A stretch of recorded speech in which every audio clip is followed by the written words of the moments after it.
Okay. Hi everyone. I'm Rohit Kumar Singh, the teaching assistant for this course, Nuclear and Particle Physics. And this is the fourth live session. And the course is being taught by Dr. P. Paulos from IIT Guwahati on the NPTEL portal. And so for this week, we mainly have beta and gamma decay. So first I'll review some of the concepts and then I will discuss some sample problems based on these topics. So let's get started. So do you have anything to ask from last tutorial or anything, any other topic?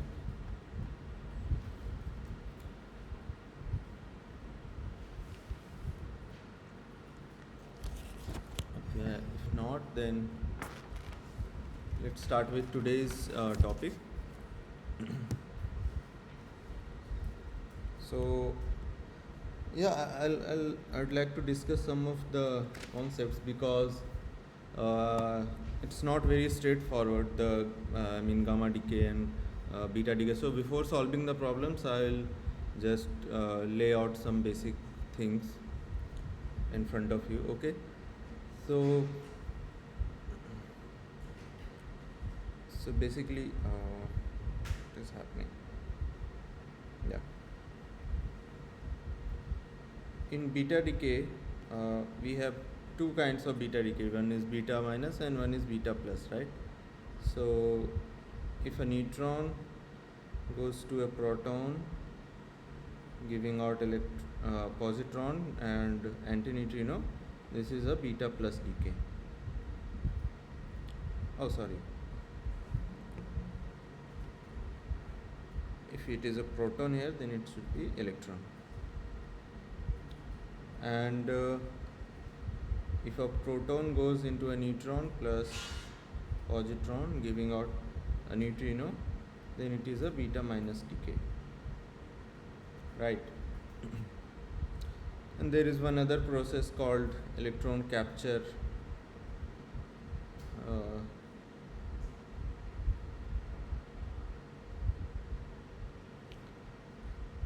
And I'll quickly write the Q value for these processes. So, and this has been derived in the lecture. So if you didn't understand, you can ask me. I would derive it for you, but otherwise I will just write it out. So for beta minus decay, the Q value is just the mass difference of the parent and daughter nuclei. Okay, and here the mx and my is atomic mass, remember.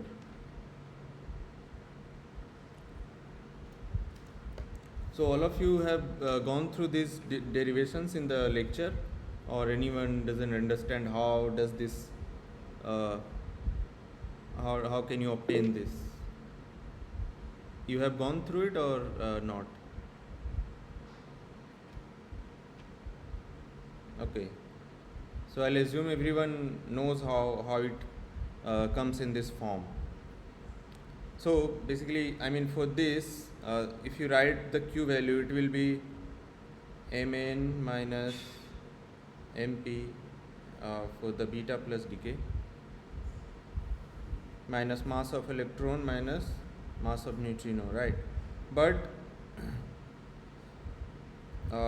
you know that in a nucleus, so if a nucleus X is going into Y plus electron and neutron antineutrino, so you can think about this nucleus as Z number of protons, right, plus A minus Z number of neutrons, and similarly this this will be, since it's a beta minus decay, so this will have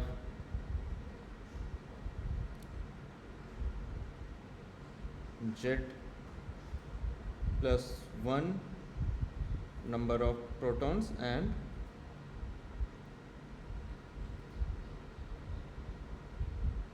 so neutron going to proton, so and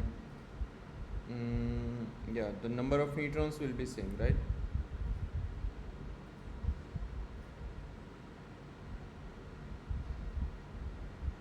So that so if you put these here in the Q value, I mean you can calculate the Q value in terms of these numbers, and then you will find that this should be, I mean, obtainable. Okay. Similarly, Q value for beta plus decay is slightly different. Here the mass of electron comes. Okay. So remember these two Q values. It's slightly different, and here also the mx and my is the atomic mass of the parent and daughter nuclei. Okay. And similarly for electron capture, you have mx minus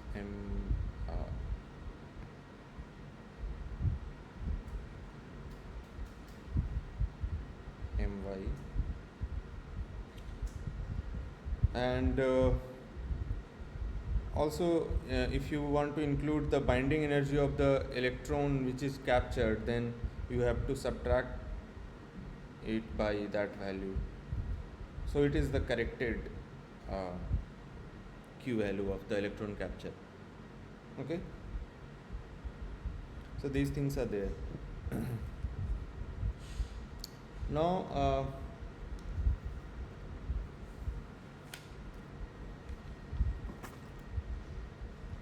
so any question in these formulas, these Q value formulas?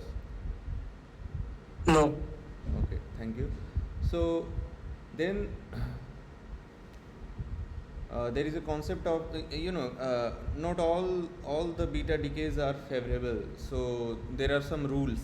There are some quantum mechanical rules which depends on the spin of the electron and the neutrino, because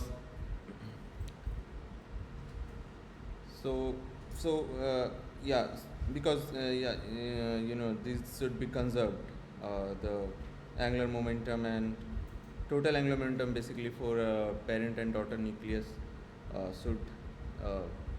should be such that these processes are allowed. And there are various modes of decay. So first what we assume is that, to simplify the problem, we assume that the particles are at so if this is your nucleus, then we assume that the electron and neutrino, they are created at r equal to 0, so that the relative angular momentum is 0. Okay, L. And then if the spins of electron and neutrino is parallel, then we get S equal to 0, which is called Fermi decay. And if they are anti-parallel, so you know that, so spin of electron is half and both are leptons, so spin of neutrino is also half. So that's why if they are parallel, if they are anti-parallel, then they will cancel and S total spin will be 0.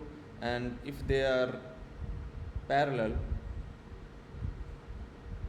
so the spin will add up, and it is called Gamow-Taylor decay. So I hope you are familiar with this thing. I'm just refreshing your memory.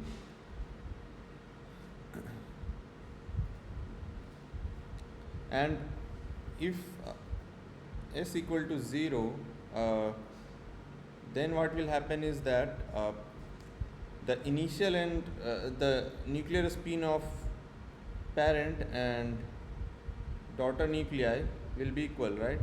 And so delta I will be 0. And if S is equal to 1, that is if this is a Gamow-Taylor decay, then what will happen is you have to consider the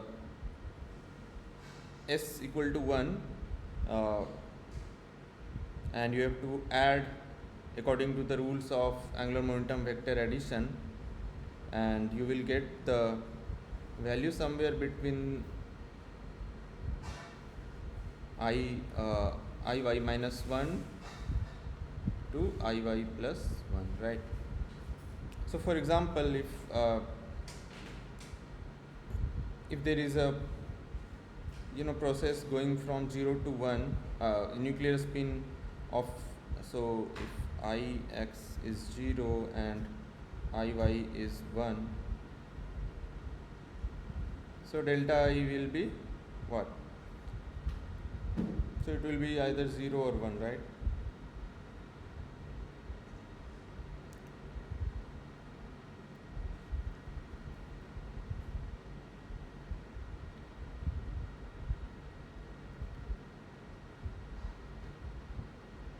Okay.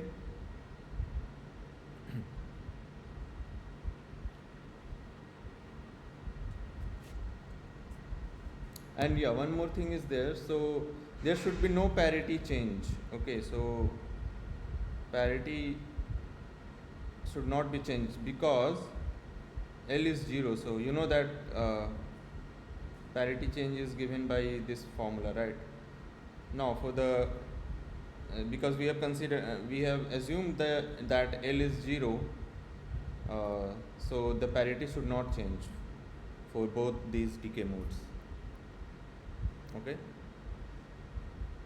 so just to keep in mind these things. And also, so there are some forbidden decays mode. I mean, it's not really forbidden, it's more like less probable, okay, where L is not equal to 0. So L could be 1, and then if S equal to 0, like if you have spins anti-parallel, then you can get delta I 0 1, and if spin is parallel, that is total S is 1, then you can get various delta I, like if so basically you will get 0 1 2, right? So you'll have to then combine L plus S.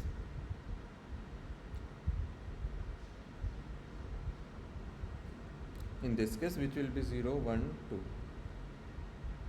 for S equal to 1, right? And here L plus S will be just 0 1.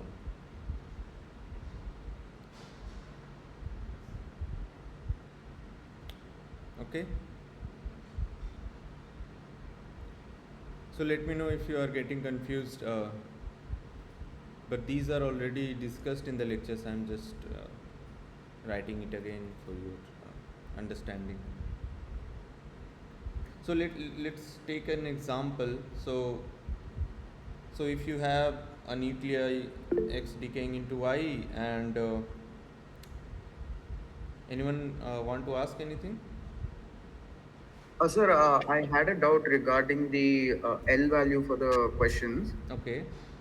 So if there is no parity change between the parent nucleus and the daughter nucleus, then we can assume that L is equals to 0 for that beta decay. Yeah, obviously. Okay, sir. But If in the problem, if in the problem it's given like you have the parity change, then automatically you will know that it's a forbidden decay. Okay, I mean it's very less probable.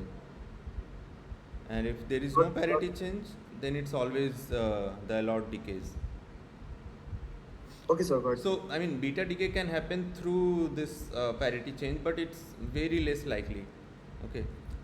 If there is no chance of allowed decays, then only the forbidden decay will happen. So you will see. Uh, in some uh, in some examples, what happens is that there the nucleus goes into double beta decay. Have you heard of it? Because single beta decay is not favorable. I mean, single beta decay only if it's only possible through forbidden decay modes, then the nuclei will rather go through double beta decay, which is again allowed. So these things are there. I mean, you can read some more literature on it.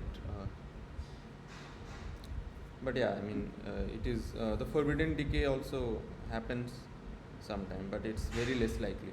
So let's say an example. So if X going to Y and so this is the nuclear spin of both. So delta is always 0, right? And it is pure Fermi decay. Similarly, if there is this kind of decay mode, then you know that delta is always 1, and so it's pure Gamow-Taylor decay. Because in this process, see, the initial nuclear spin is 0 and the final nuclear spin is 1. So that means the decay products, I mean the electron and neutrino, they are having this S equal to 1, right? Which is the case for Gamow-Taylor decay. And if something like this happens, so if a nuclear with nuclear spin half going into half, so here delta I can be 0 and 1. So both Gamow-Taylor and Fermi decay can happen. So it's a mixed decay case. Okay.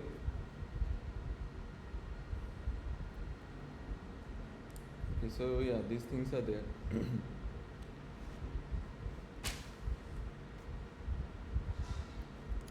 Now this is about the beta decay. Okay, so let me briefly talk about the gamma decay too. So let me make some space. I'll erase the examples for now. So, but here it could also be that the L value is influencing the final answer, right? Yeah, but initially it's I mean, so in which case you are saying like in this case? Yeah, sir. In this case, if the L is not equal to 0, then we can't conclude that S is equal to 1, right? So if L is not equal to 0, so let me see.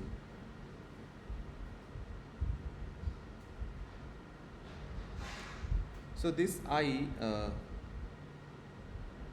of X is half, right? And it is made up of, you know, L plus S. So I mean, so how could you get half without having 0 and something, you know, spin? A spin should always be, you know, half, multiples of half, like so I mean it's always L should always be 0, right? How otherwise you will get half for the nuclear spin?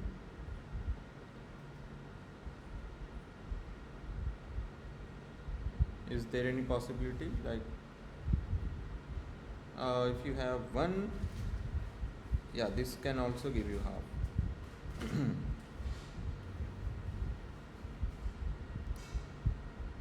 So is this your question, like looking at just, you know, looking at just this, how can you say that it is forbidden or allowed, right? This is your question, right? Yes, sir. The L value cannot be determined by just this much, right? Yeah, Or can it be? but there the parity is not changing here, right? Okay, okay, okay.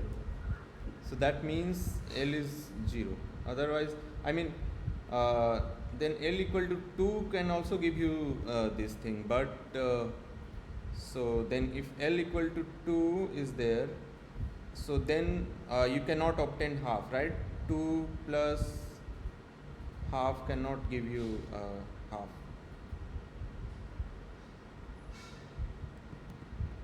right? Yes, sir. Yes, sir.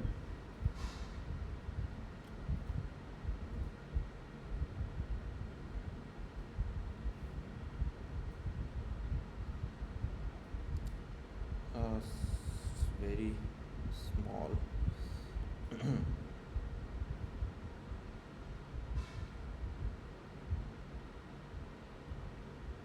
Okay, so then let me briefly discuss about gamma decay.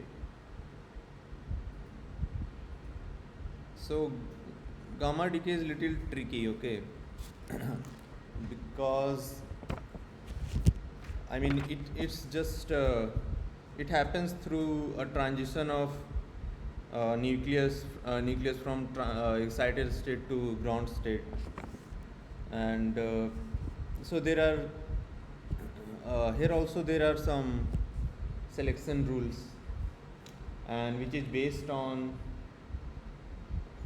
the parity of the radiation field. So what is radiation field actually means? So let me just quickly uh, discuss this. So you know that classically electromagnetic fields are emitted by either oscillating charges or currents, right? So oscillating charge will give you, you know oscillating charge will also give you electromagnetic field, and current will also give you oscillating current will also give you electromagnetic field, right? If you have studied classical electromagnetic theory, these things are there.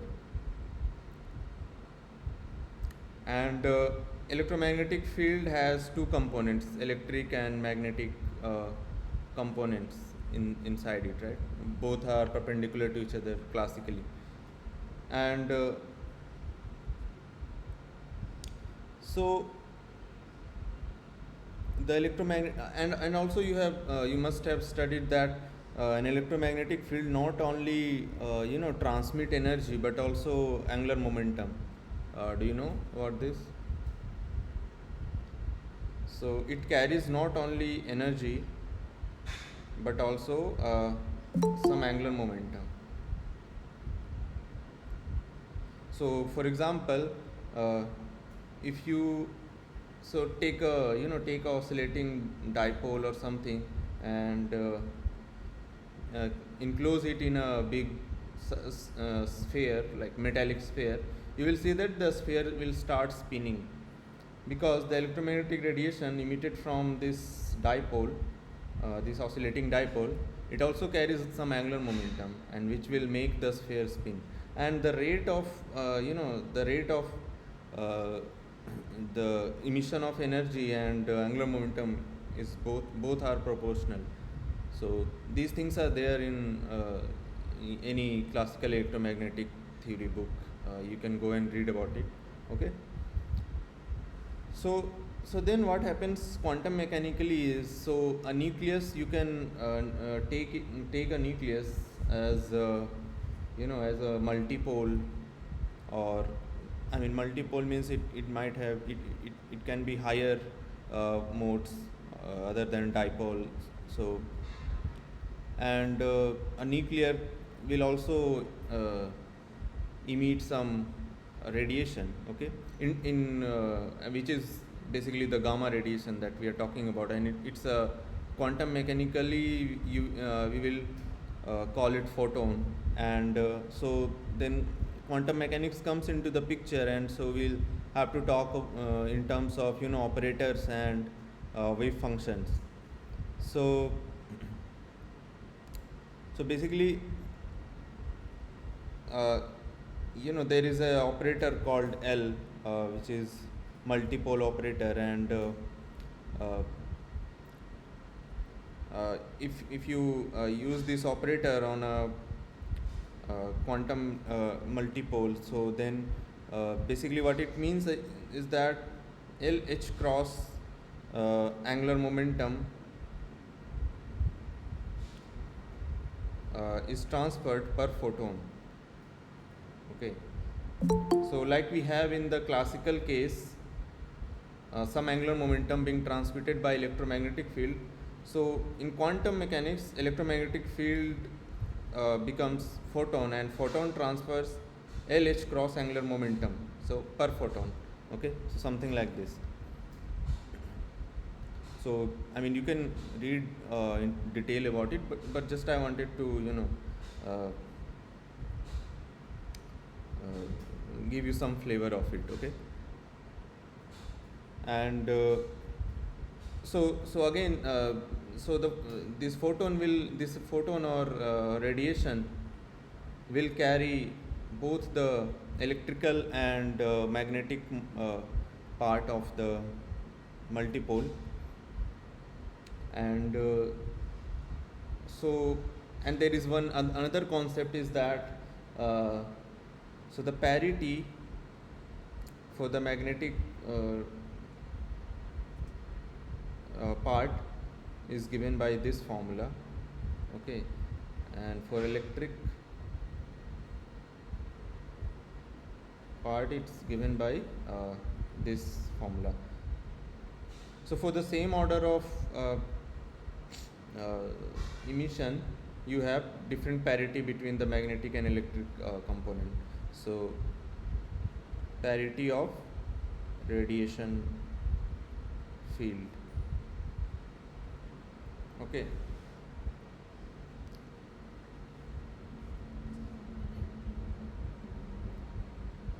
And here the selection rules are so this is the selection rule for gamma decay. So if there is no parity change, then it is even electric, and if the parity change is happening, then it's even electric and odd magnetic. So you can check this. So if you I mean, for no parity change, this should be this should be plus. So if there is even number, I mean L is even number, then I mean it's always -1, so this will be odd magnetic, and if it's even number, then if L is even number here in this formula, so it will be electric, right? So for no parity change, this is the case, and if there is parity change, then it's always odd electric and even magnetic.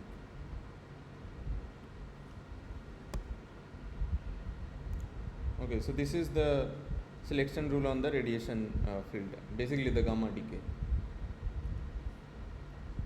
So for example, if you take a nucleus X going into Y, so excited state, a nucleus going into ground state.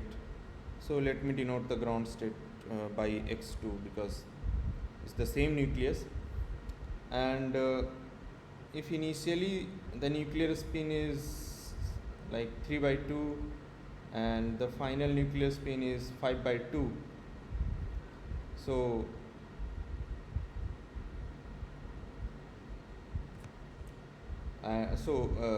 the possible value of L will be what? 1 2 3 4, right? If you add this according to the angular momentum addition rule, so basically L lies from I minus IF to plus, okay. And so this will give you what? So L equal to 1, if you put here, this will give you parity change. This will give you no parity change, and for electric case this will give you parity change, right?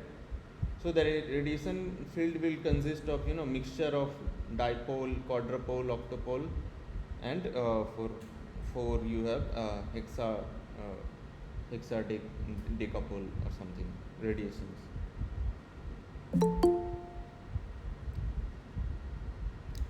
Okay.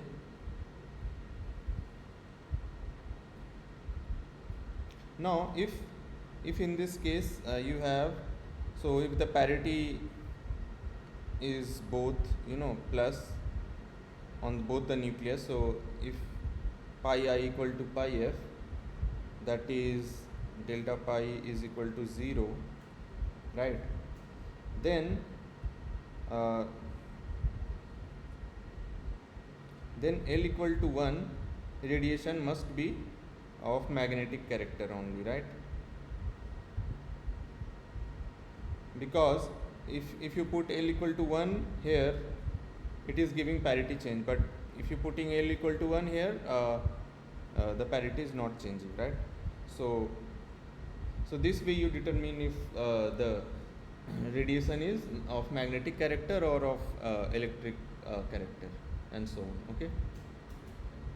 So for this case you will get these kind of radiation fields. So M1, then E2, then M3, then E4, like this. And if the parity is not conserved, then this will change. So you can check what modes of radiation will be there for pi not equal to pi f. Okay, so then you will have to check which radiation fields are allowed here. So this is the very brief recap of beta and gamma decay. So we will see more in the problems how these things come into play. Okay, so let's start with the first problem. Okay, so do you want to ask anything here?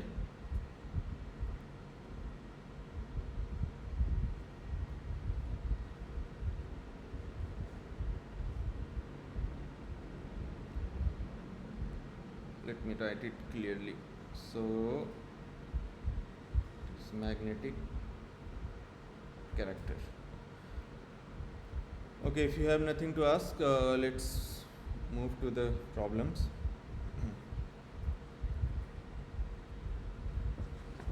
So first problem we have on beta decay. So it's a very simple one.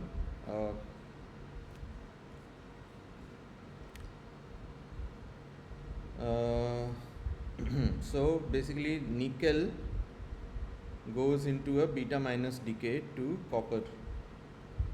Okay,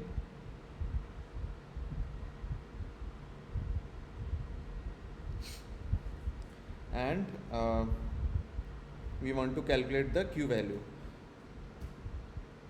So I just wrote the formula for Q value. It's just the mass difference, right, of the parent and daughter nucleus, but the atomic mass, and here atomic masses is given. So 64.930086 minus 64 point, sorry,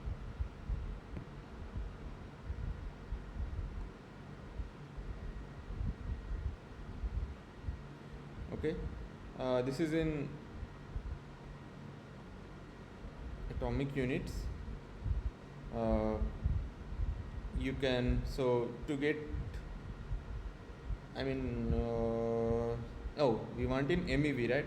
So you just multiply this value by 931.5 MeV, and it will come around 1.2 MeV. So anyway, I mean, it's positive, so that means this decay is allowed. Okay. So it's a very simple one. You can try it.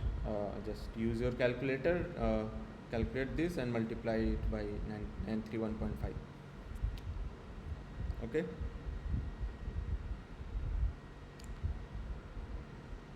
Now there is one. This is a problem on the selection rules. So for the same kind of decay, nickel going to copper. So here the nuclear spin and parity is given. Okay. Sorry.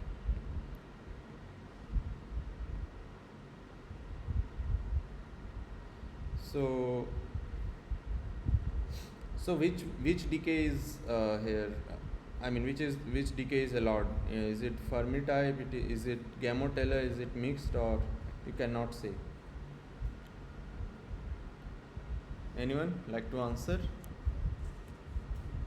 I just explained this. Delta is 1, so spin should be 1. So I think Gamow-Taylor. Okay. Anyone else have any other opinion? Could it be mixed type? Yes sir, it will be mixed. How could it be mixed? Wait. So I mean, mixed means you should have delta is equal to 0, right?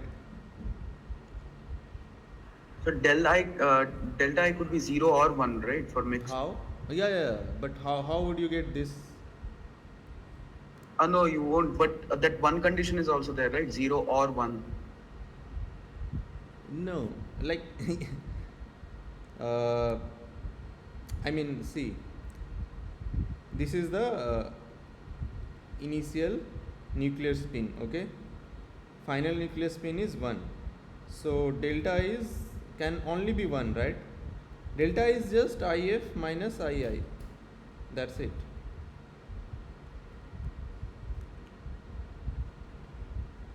Which is 1.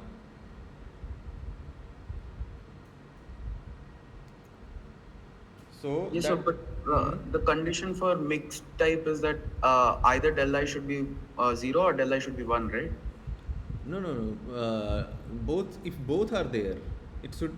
I mean, it's and del I 0 and 1. Both should be there. That means nucleus can either, like electrons and neutrino can either be parallel or anti-parallel. So both possibilities there. That's when because in this case the electron and neutrino have restrictions. Okay, they cannot be anti-parallel. They should, I mean, there is a constraint on them that they have to be parallel.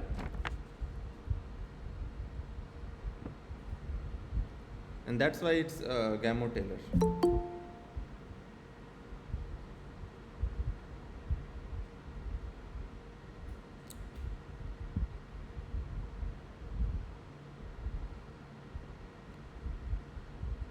Okay.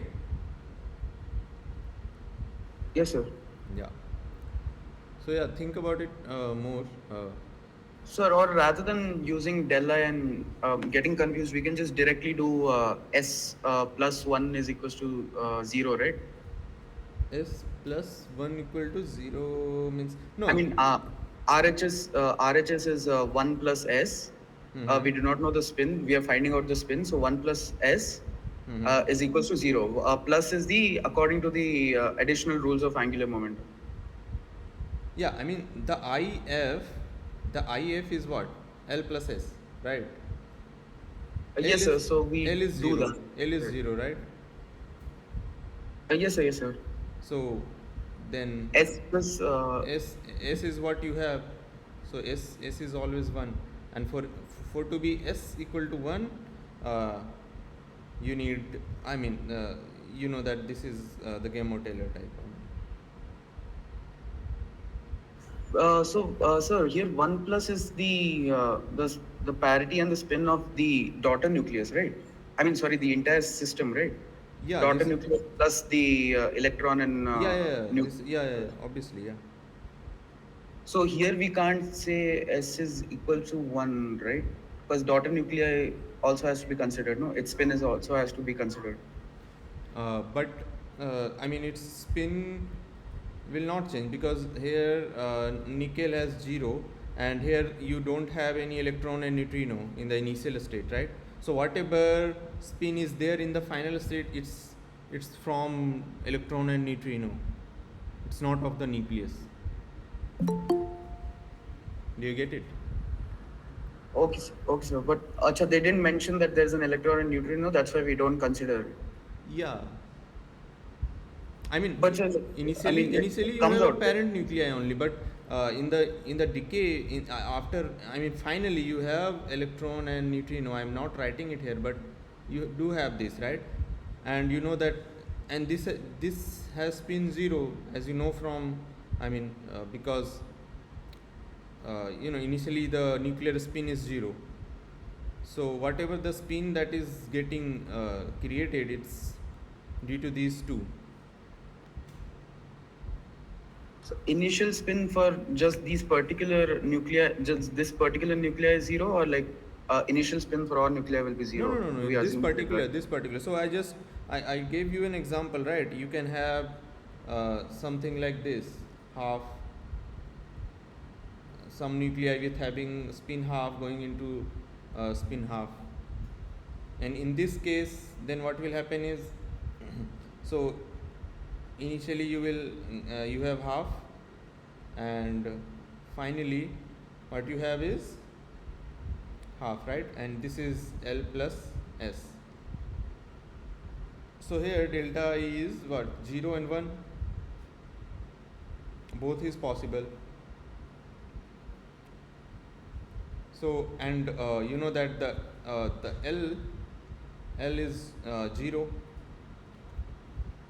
So the spin of the initial nucleus, which is half, sorry,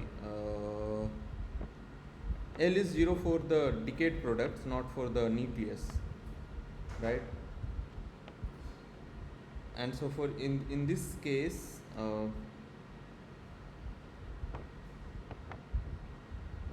wait,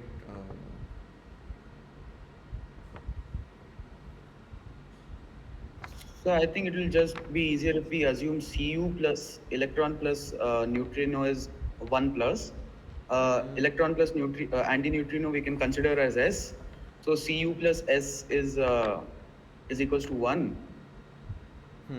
And that entire thing can be associated with the S thing. So S plus 0 is equals to, sorry, S plus 1 is equals to the wait, to what the are original. you suggesting? So you are suggesting, so suppose we have this thing,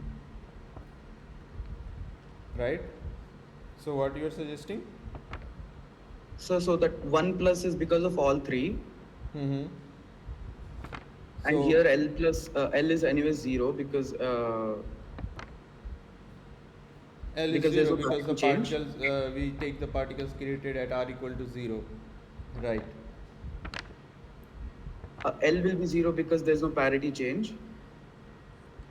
Yeah, I mean that, yeah. So no, the reason, yeah, L is 0 anyway. L is 0. But the reason L is 0 is because we consider these to be created at r equal to 0, right? Or the momentum of these are is along the direction of along the radial direction.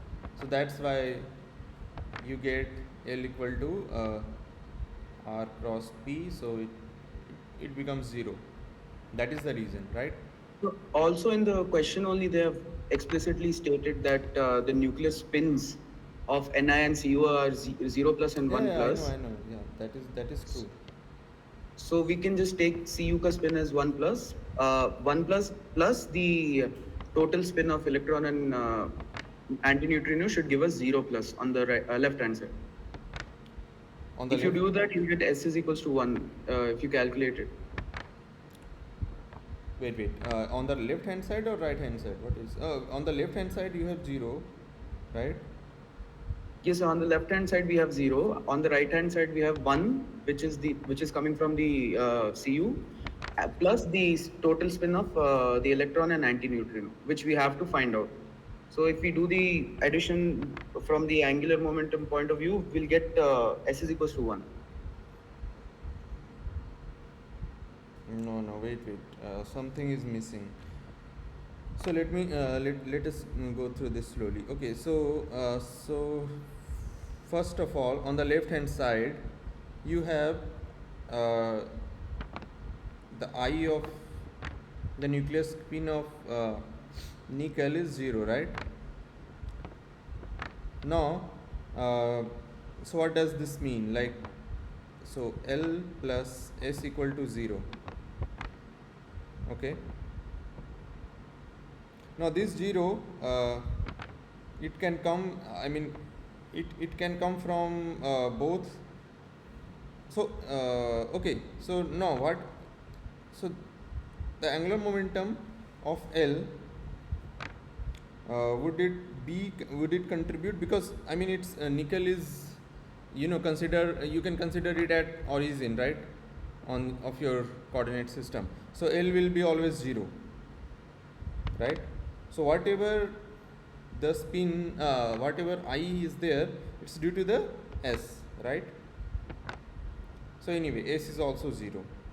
So L is 0, S is 0. It's fine on the on the left hand side.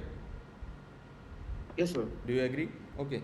On the right hand side, you have copper plus electron plus antineutrino, and the total nuclear spin is given 1. Okay. Now what is this? So this should be coming from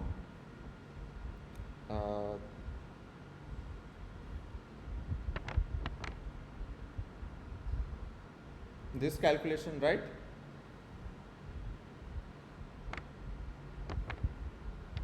Or No, sir, no, sir. In the question they have given that Cu, only for Cu it is 1 plus. oh, yeah, sorry, yeah, obviously, that is why I'm getting confused. So yeah, it's not for the whole all the three, it's only for the Cu, right? So then you have 1 plus I electron plus I gamma, okay? And for the final, for the copper, you again have L equal to 0. So this is from S, this is from what you have is only from the S, right?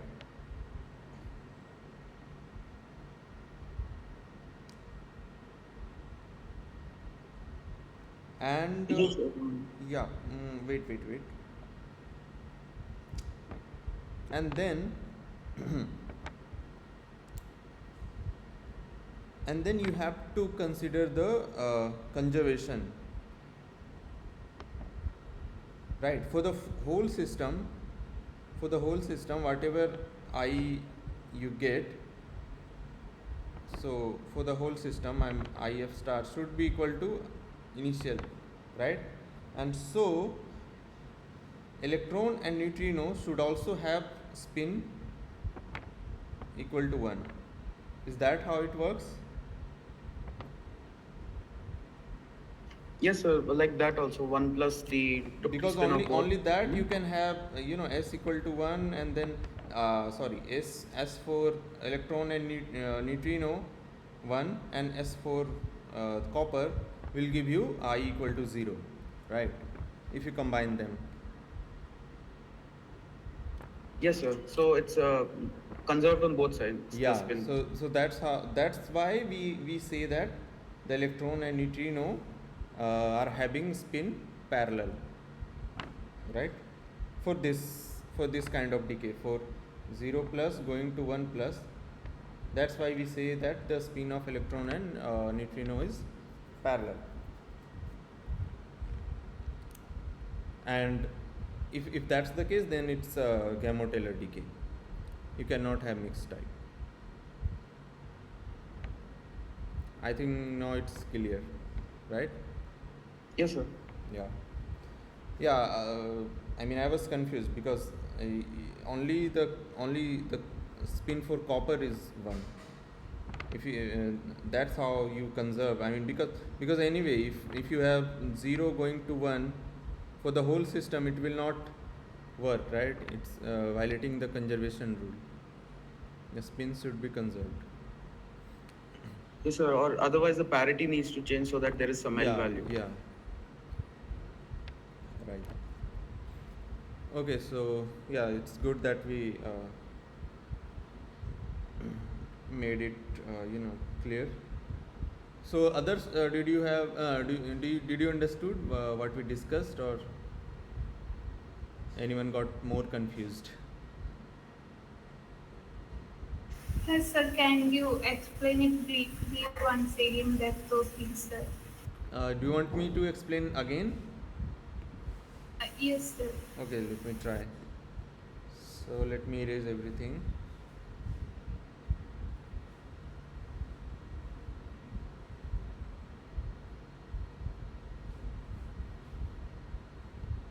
So what we discussed is, so here in the problem it's given that the nickel is decaying into copper via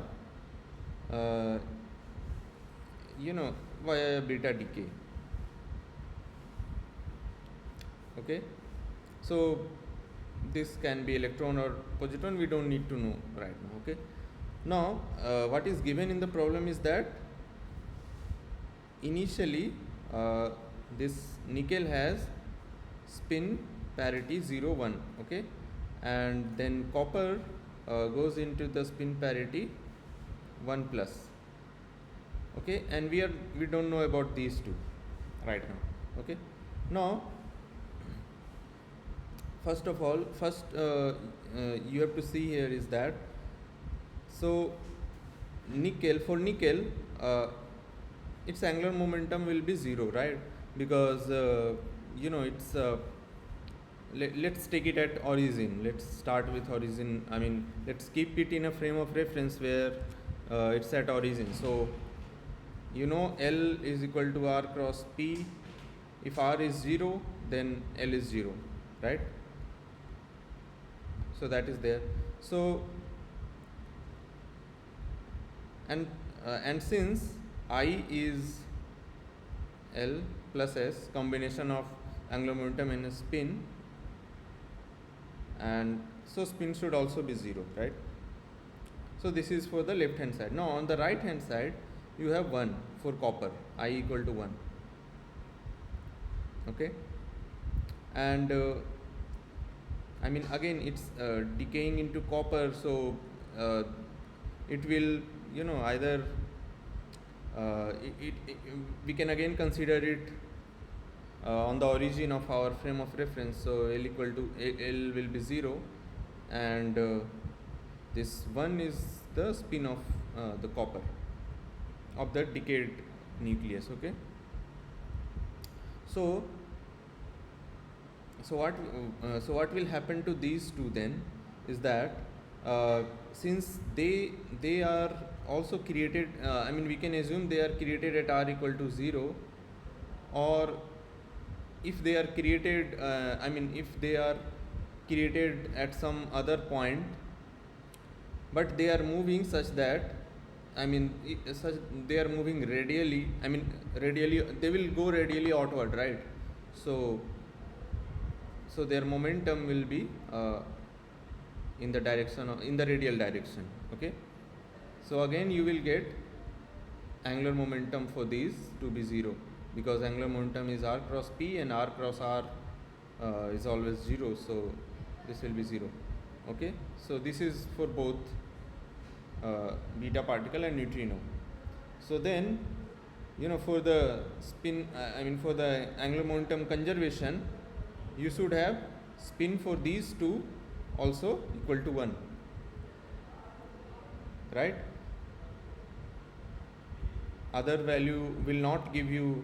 So let's take it s1, s2. So if you take, if you take s2 as any other value, you cannot get 0. Only s2 equal to 1 will give you 0 in the final state. Okay.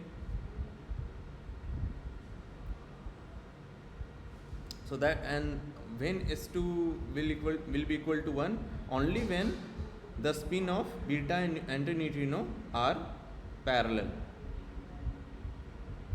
spin, right? And for parallel spin, we know that the decay process is Gamow-Taylor. Okay, that's how we got to the conclusion. Do you understand? Yes, sir. Okay. So yeah, I should have kept more examples here, but okay, you should go and do some more problems. Maybe in the assignment you will find some more problems, and try to do it like this, and let me know if you are able to solve it, and we can maybe discuss more in the next tutorial. Okay, so now it's clear, everyone?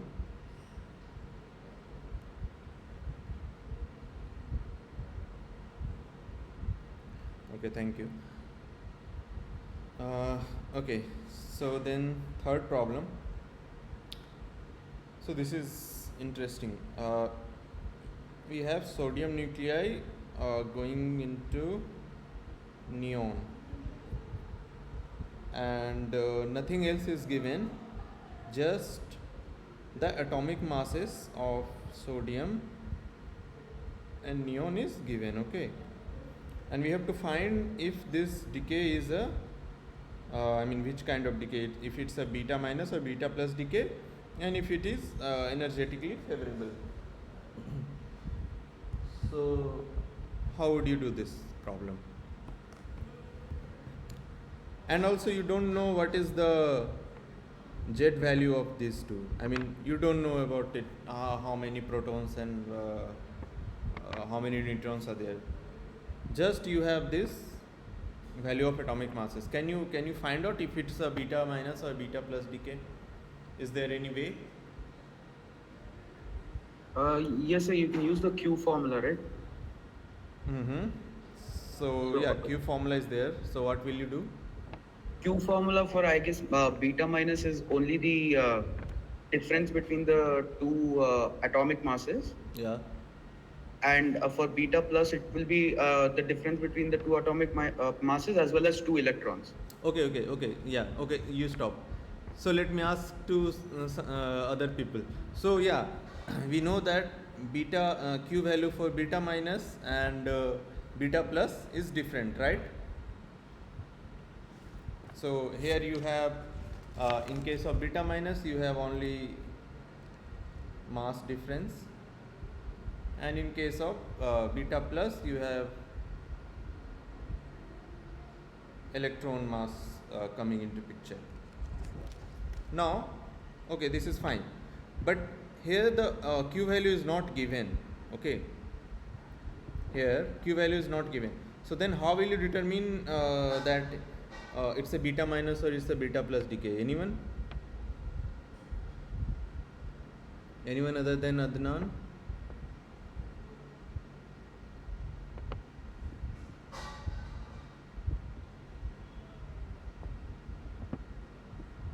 It's a very basic concept of nuclear physics that you need to think about.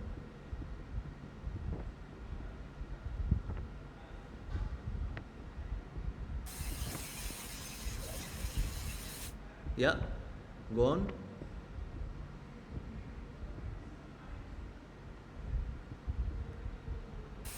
So depending on the particle it is being emitted. Depending on what? Particle it is being particle emitted. No, I mean that's what I saying. Nothing else is given. Okay, you don't know which particle is getting emitted.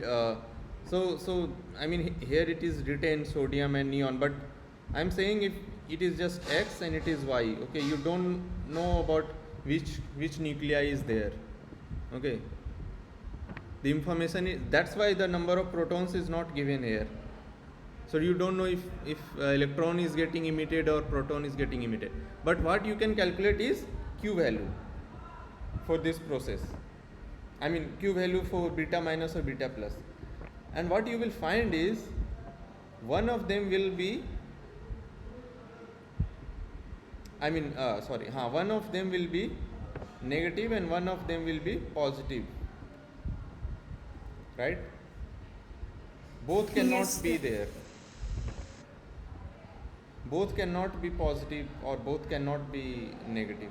I mean both can be negative, that then this decay will not happen, but any one of them should be positive, either this or either this, I don't know, that you have to calculate, right? So can this be a multiple correct choice question? mm, do you think? No, it cannot, right? Yeah, So it can be, yeah, it can be. Can it be like if this is a beta minus decay which is energetically favored? Uh, yeah, the options are little misleading because see if it's a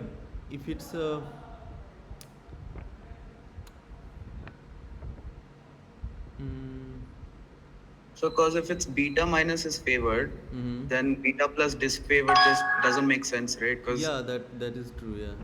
so if can it be multiple choice correct?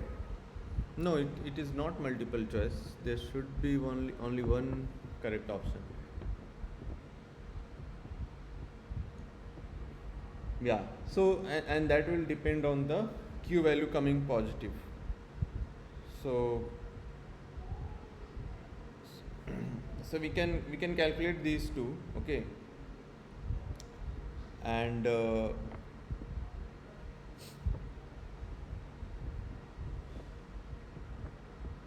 so let's do that, okay.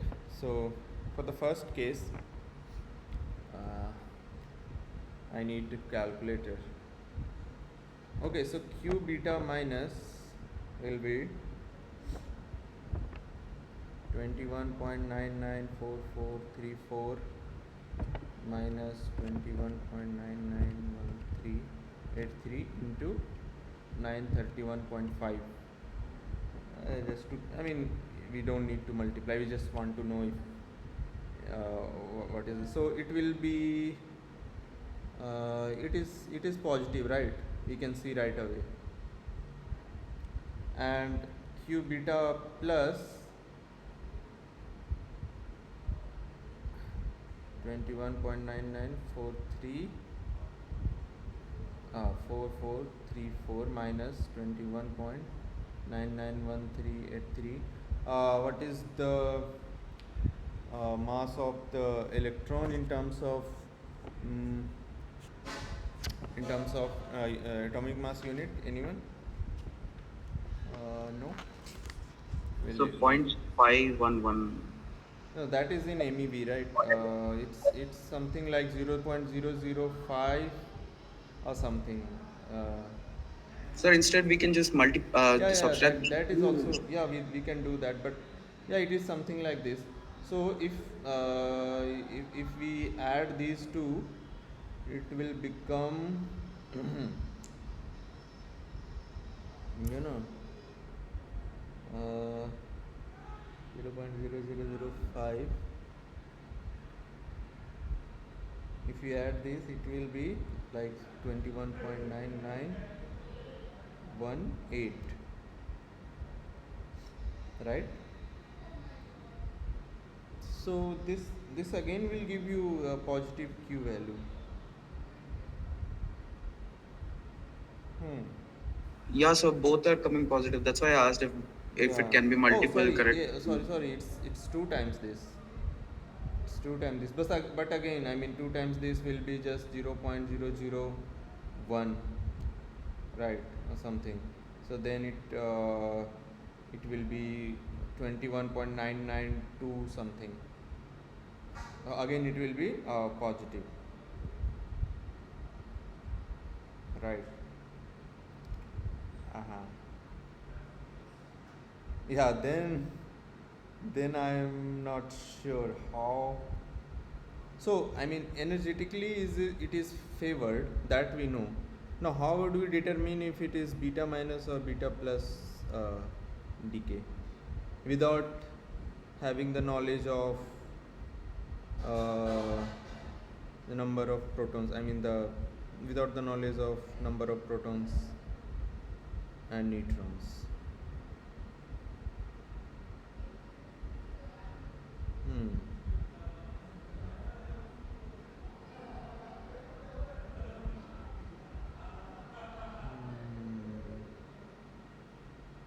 Then yeah, then you have to know the number of protons. There is no another way, right? Yeah, sir. So and they're only asking energetically possible. So energetic, No, this is the but only way we can the question determine. asks if it is a beta minus or beta plus decay also.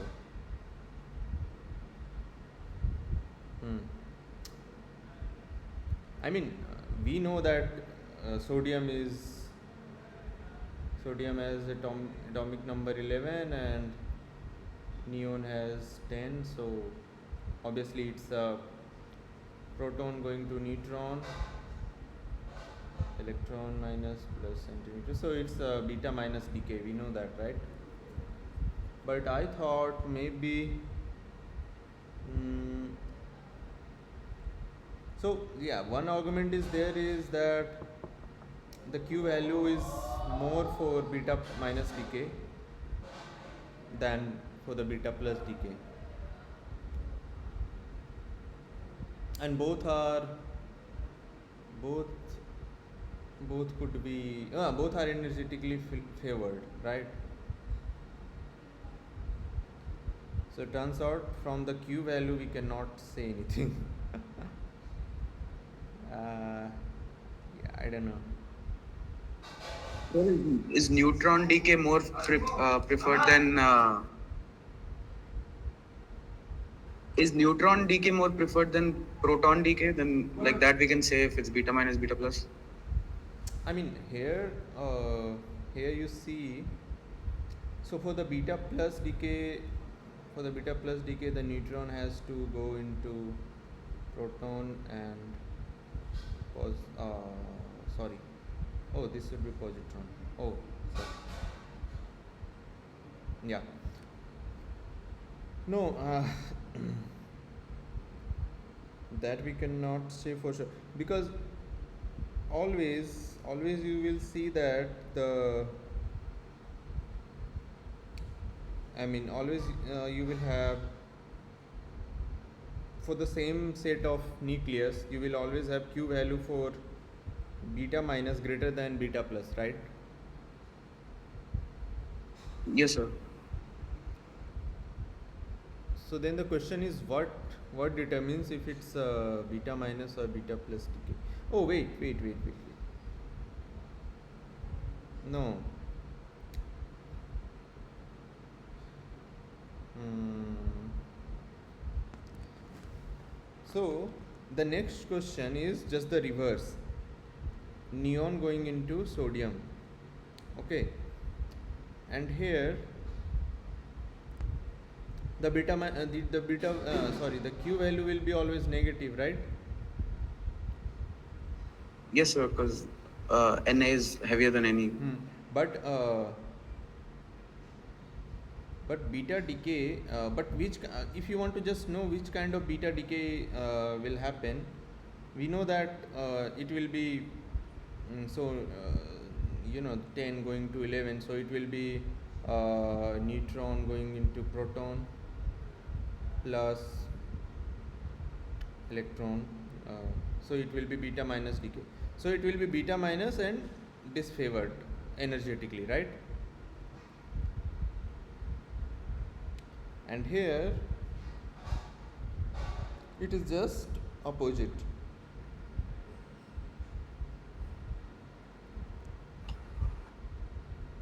So, but beta plus is also energetically favored, right? Yeah.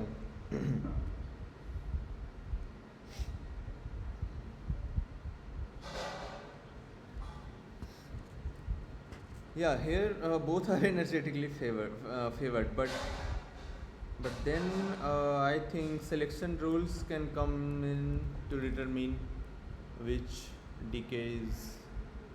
No, selection rule will not say anything here, right? Because electron and positron both have same spin, so it doesn't matter. I think it's a random process. I think it depends. It depends on. Obviously, it should depend on Q value. So, if sodium goes into neon, it can all. I mean, if we know that sodium is going into neon, we know that it's beta plus decay. If it goes into beta minus decay, then sodium will go to its lower. What is the atomic number 9 after oxygen? Fluorine, right?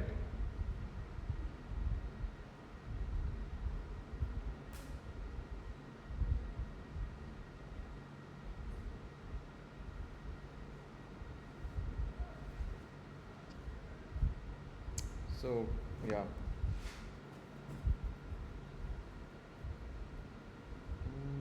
No. Oh, wait.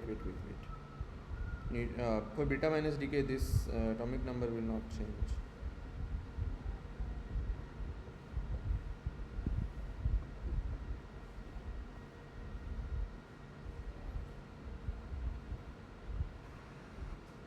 So here it's losing a proton, so it's a beta plus decay, right?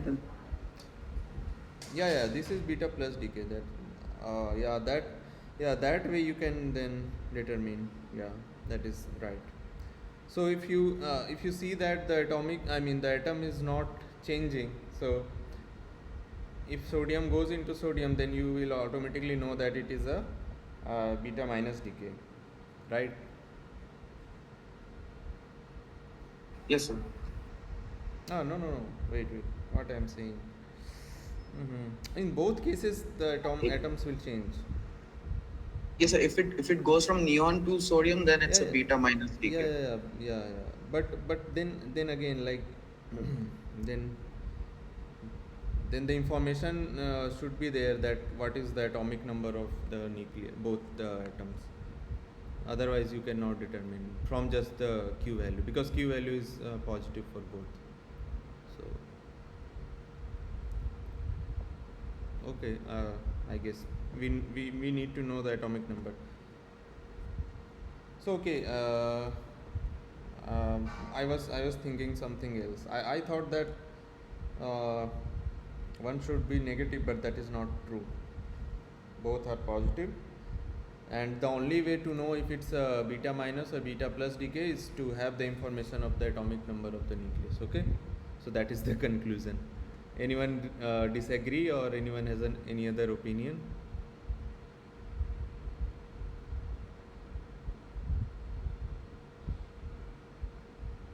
So it's a beta plus and it's energetically favored, and here it's beta minus and it is energetically disfavored. Okay, fine.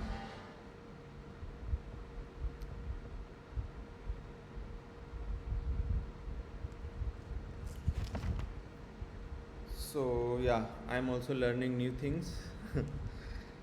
Okay, then we have another question, similar kind of problem. So here we have 3 nuclei one is cadmium, one is indium, and this is strontium, or I don't know what it is, but yeah. So these are there, and the atomic masses are given for all the three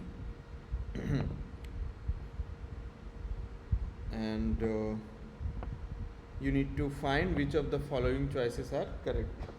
So it's a similar kind of problem what we just dealt with. Okay, so for, like, let's talk about the option A. So cadmium going into indium. So for this, first you have to calculate the Q value, right? So you can just check here. So it is 115904, it is 115.905. So it is the Q value will obviously comes to be negative. No, here yeah, in this case the electron might play a role, right? The electron mass is given, but it's in MeV, so you have to convert them first into MeV and then Yeah, anyone want to ask anything? Senthil Kumar?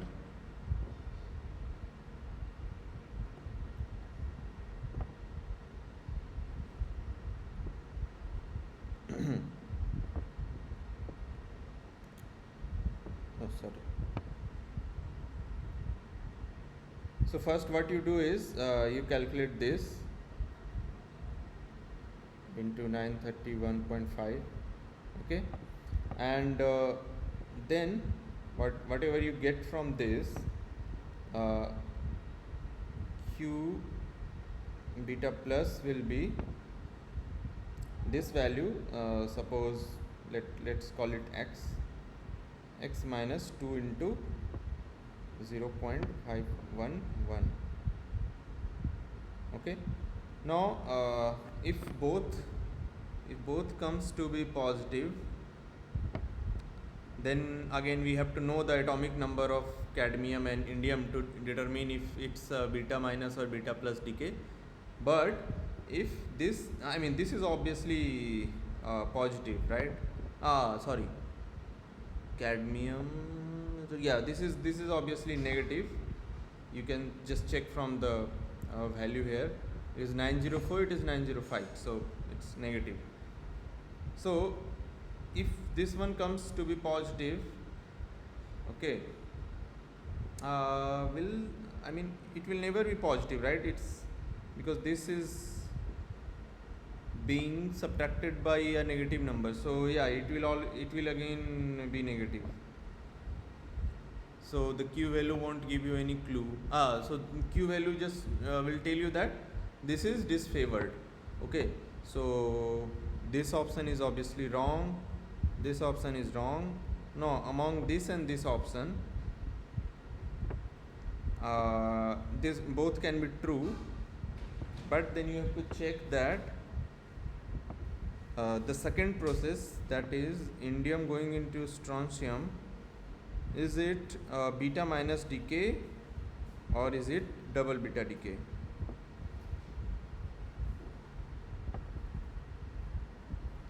So how will you check it? So obviously now you have to know the atomic number of these two. Anyone knows the atomic number of indium and strontium?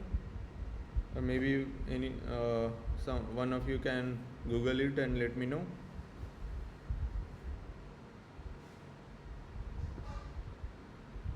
So here you see this double beta decay is there.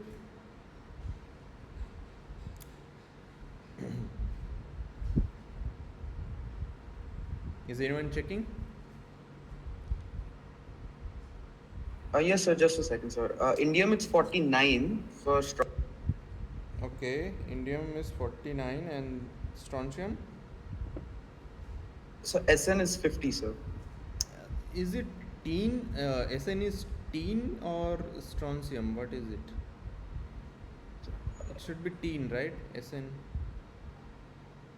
Okay, it's 50, Yes, sir. It's 10 and it's 50. 49 and 50, right? Yes, sir. Ah, For okay, so CD, then, it's yeah, so then it's n going to p. So, oh wait, you said it's 49 and 50, correct?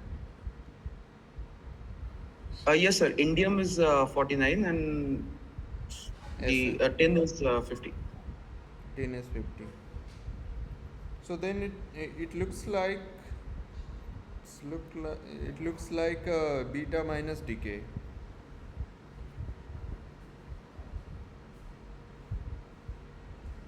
right?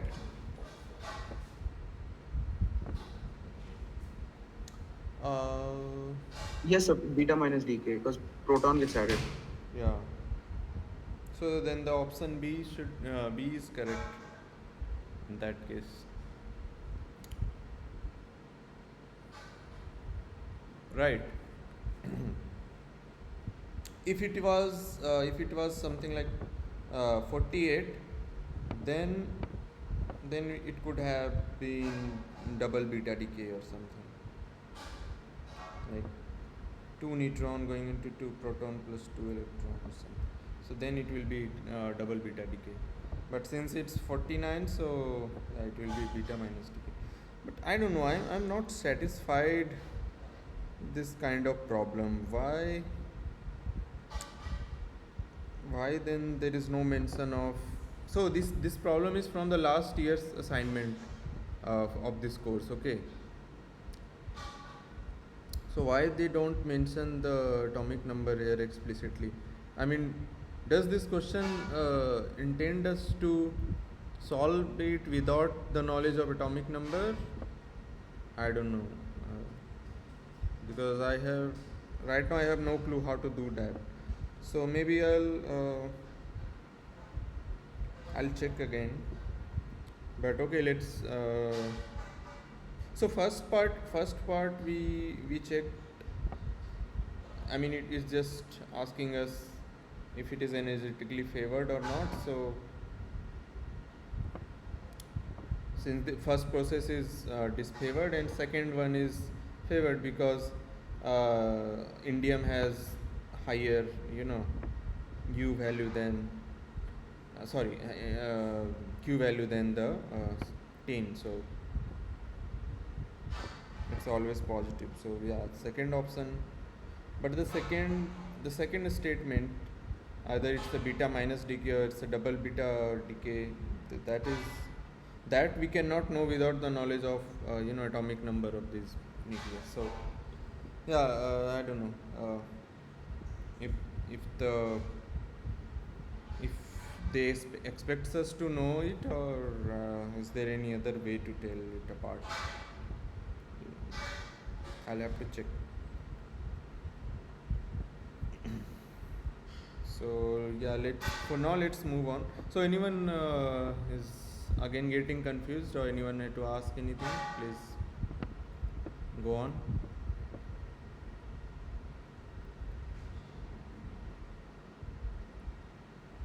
Okay, if not, then okay, so this is again a similar kind of problem. So yeah, we have here given 4 nucleus, okay, and the atomic masses are given for all of them, and alpha particle mass is given, and it's asking if the decay of selenium or whatever it is energetically possible through which kind of emission. So it's beta minus decay, beta plus, double beta decay, or alpha decay, that we have to find out. Okay. So yeah, again, like you have to know the atomic masses, atomic numbers of these two in order to determine if beta minus decay or beta plus decay will happen. But just looking at the atomic masses, we can say something, right? So for selenium, atomic mass is 81.9166. So this minus this, it's always negative, right? So it cannot go to germanium. Selenium cannot go to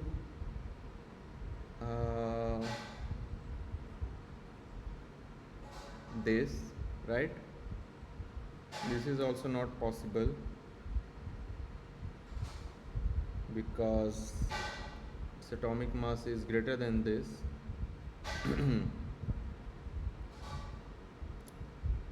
What else?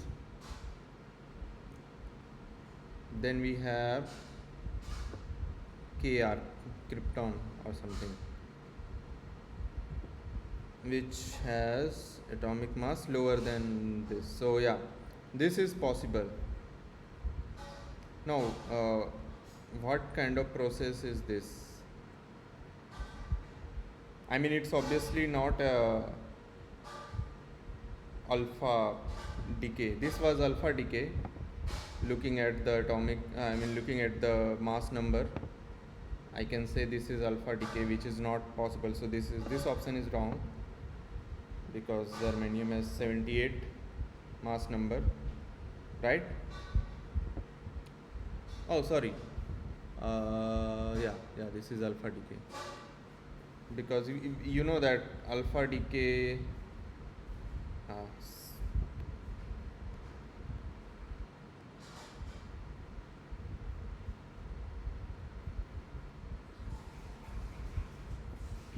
Z minus 2, A minus 4, and then you get alpha particle. So this is alpha decay, we know for sure. And what kind of process is this? Is it beta minus, beta plus, or double beta decay? How do you know? Then again, you need to know the atomic number, right? So can we say anything based on the increase or decrease in the mass?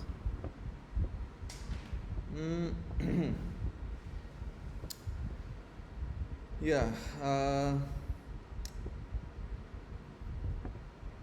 That is tricky, because not always like it happens like if you have a atom of higher atomic number, it has higher atomic mass. Does that always happen?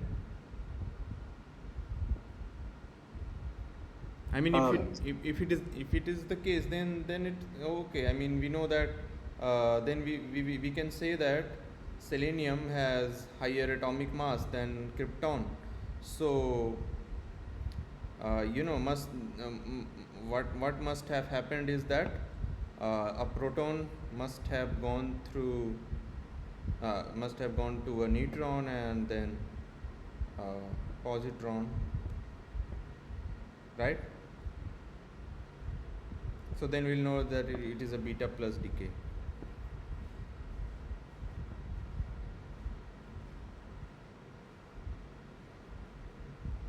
If we assume that that selenium has higher atomic number than krypton.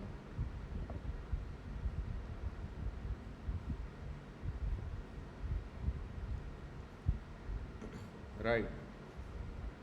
Yes, sir. So for selenium to krypton, both beta plus and beta minus are energetically favorable. Yeah, that is true.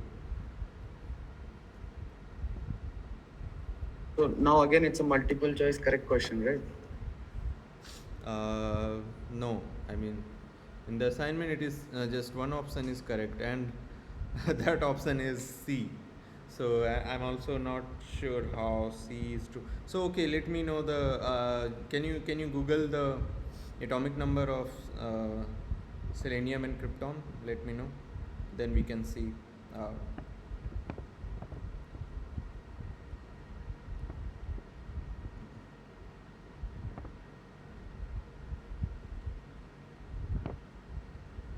So for SE it is 34 and for Krypton it's 36. Yeah. So that's beta beta. Yeah, yeah, yeah, yeah, yeah, yeah.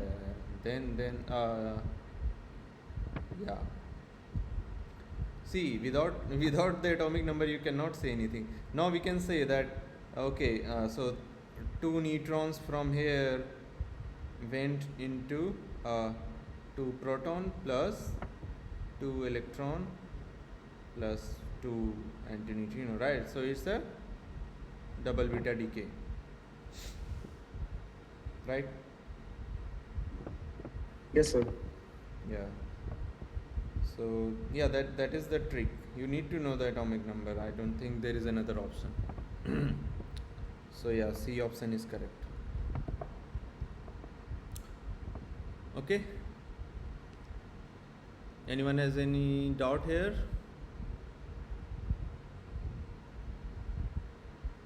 If not, let's go to the next problem. Okay, this one is from gamma decay. So I just told you guys the selection rules. So this is a problem based on that. Okay. So this is the energy level diagram of a nuclei. Okay.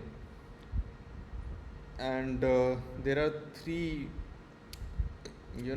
decays. So there are three transitions basically. One going from 13 plus 2 plus pi. So this is just a state with this is a state of nucleus with this spin and parity going to this. Okay. With an emission of gamma. Then there are two more transition from here to here and then here to here, and we need to know the type of this decays. So I just told you guys how to determine it, right? So first you see here is that the parity change there is no parity change in any of the decays. Okay, that means so magnetic and for magnetic and electric character you have this criteria,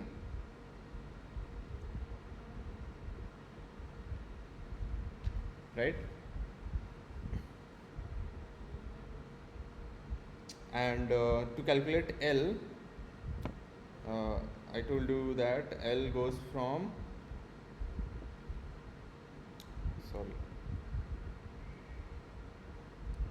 F to I plus IF, right?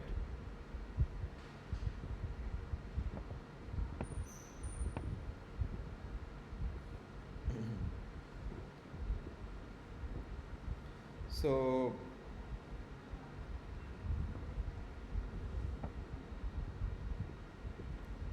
let us take this third process. Okay, so what will be the values of L?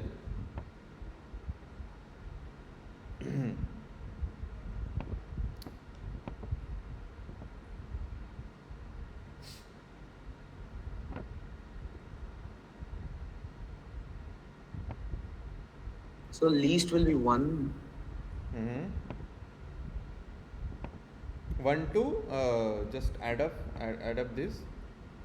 What will you get? 1 to 12, I guess. Yeah. 13 by 2 plus 10. Yeah.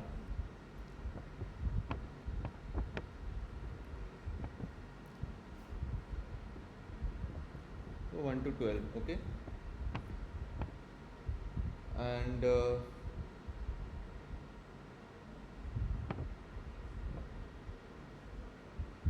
so for 1, L equal to 1, if you put here, this will give you no parity change, right? So So it's either E2 or M1, so option A or D. Yeah. M1 is there and E2.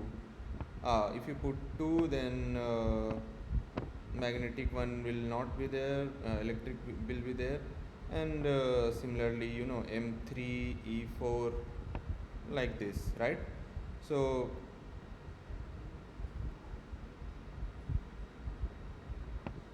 okay, so this is for the third one.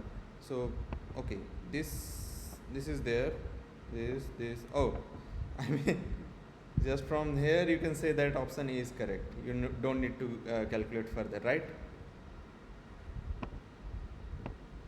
So, but it could also be M1, right? Oh, M1 is there. Oh, yeah. Sorry. Yeah. M1 is there. Then okay. Let's calculate one more. Let's calculate the second for the second process. So here 13 plus 13 by 2 to 9 by 2. Here you have from 2 to uh, 13 plus 9. It's 2 to 11, sir. 11. Yeah. So here for no parity change, L equal to 2 will give you E2, E2, sir. right? Yeah. And you will not get M2. So this is then obviously not correct. M3 will be there and so on. E4 and then M alternative that will be there. So yeah, then option A is obviously correct, right? Let's calculate for one first process. I mean, this is the last problem, so yeah, let's do that.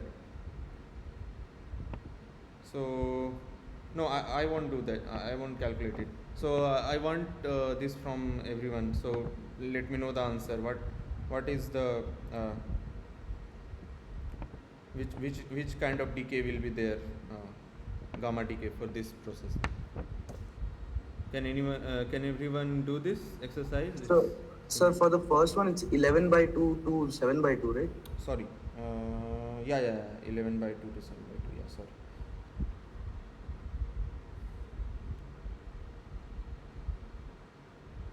So can all of you do this exercise?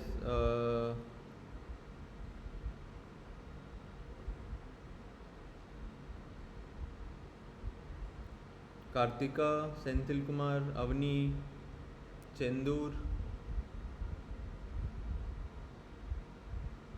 So first you have to calculate L value, which can be done by here. So this is your initial nuclear spin, this is your final nuclear spin. Okay. Yeah. So just at least let me know what is the L value for this process.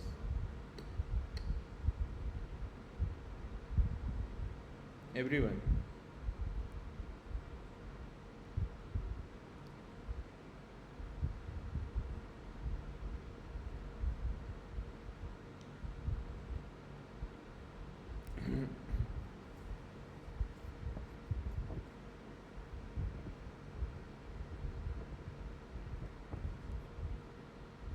So, can I say? Have you calculated? Yes, sir, you can get 2 just to wait, 9. Yeah, okay. Sorry, sir, sorry. It's okay. 2 to 9. So this everyone can get. You just have to, you know, subtract this. So this will give you 2, and if you add this, you will get 9. So from 2 to 9, okay. So 2, 3, 4 like this up to 9.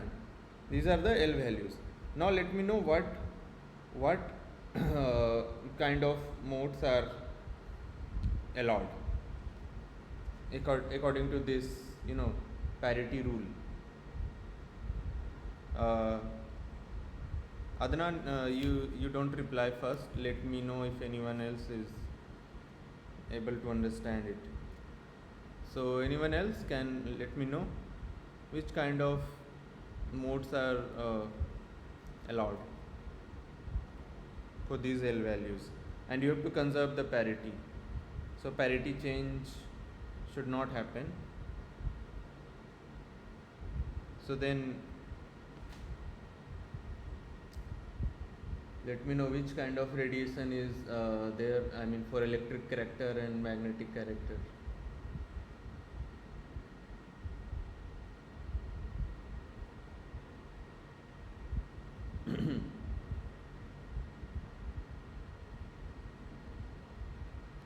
Is anyone doing?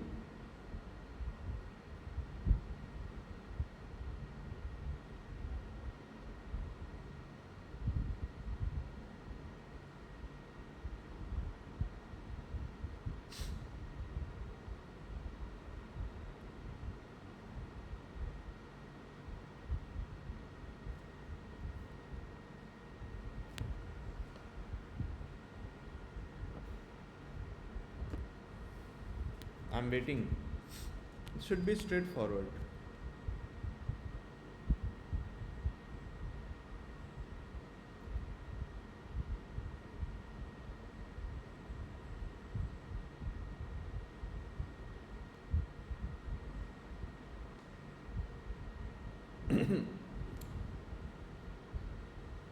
So for no parity change, you have to get the parity of this radiation field 0, right?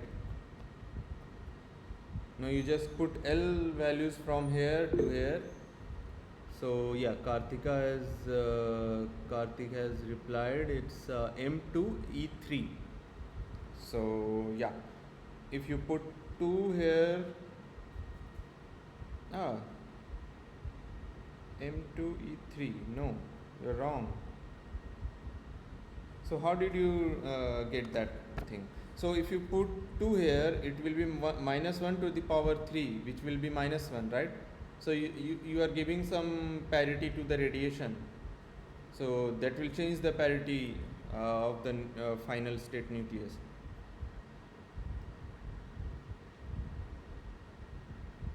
Whereas if you put 2 here, it will be 0. Sorry, it will be 1, and which will not change the parity.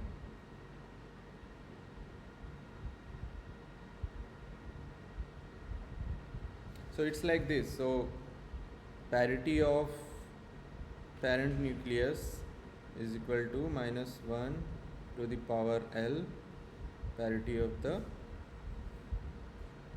daughter nucleus for electromagnetic character of the radiation, and for magnetic one it is opposite.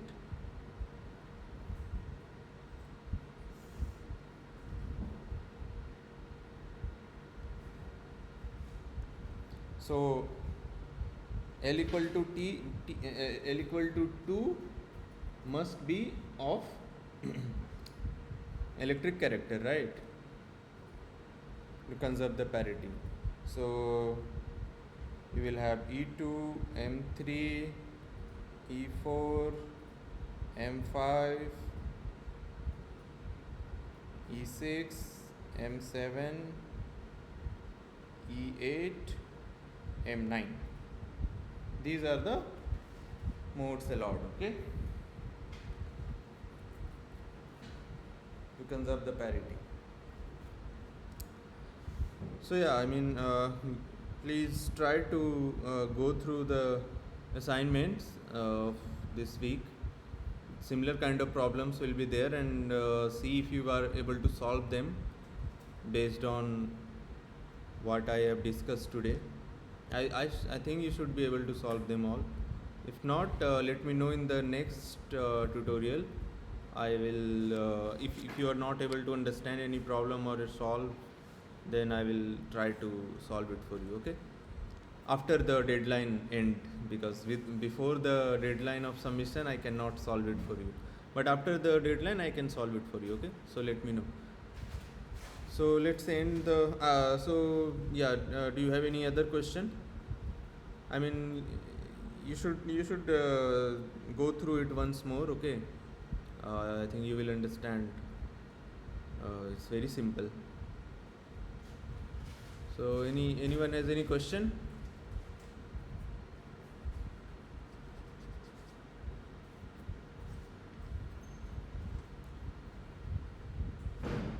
If not, okay, let's close the session today, and see you guys next Saturday, okay. Bye. Thank you, sir. Bye, sir. Bye. Thank you, sir. Thank you. Bye.